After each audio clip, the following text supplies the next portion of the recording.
As we said, NASDAQ on pace to hit a record.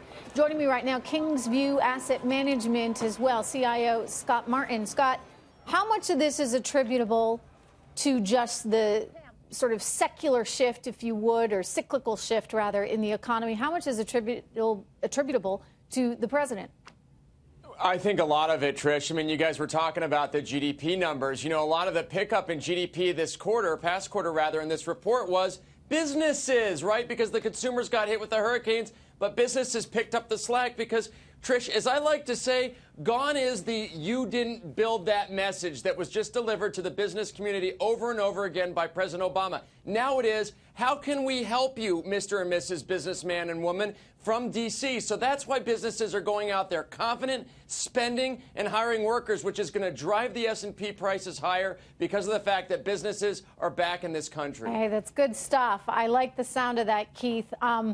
You can't underestimate, Keith, how much psychology and sentiment plays, what kind of role it plays. When you're out there repealing regulations one after another, when you're out there promising lower taxes for business owners, for corporations, and for individuals, what does that do to overall confidence levels? It brings into play the most important word in the investment vocabulary: certainty, because CEOs want and need certainty to spend and gain customers. Customers need certainty because they know the companies that they're going to buy from are dependable. And the markets need certainty because it means there's stability. So to me, this is a win-win-win all the way across the board. It's important, political nonsense aside, because the CEOs are the ones who have to navigate this on behalf of their shareholders. All right, so Scott, assuming that tax reform happens, we're looking at a market that's 23,434 on the Dow right now. Where do we go?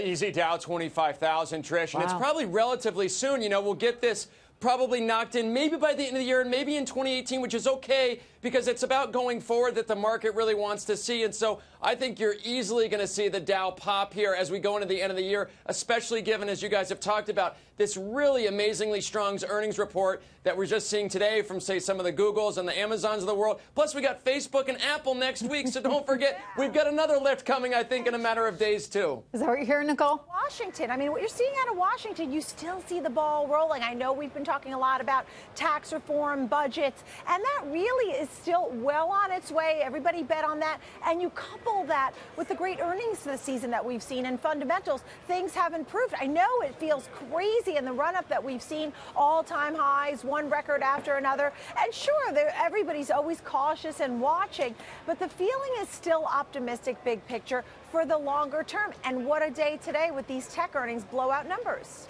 Indeed. Well, thank you so much. Good to see you all.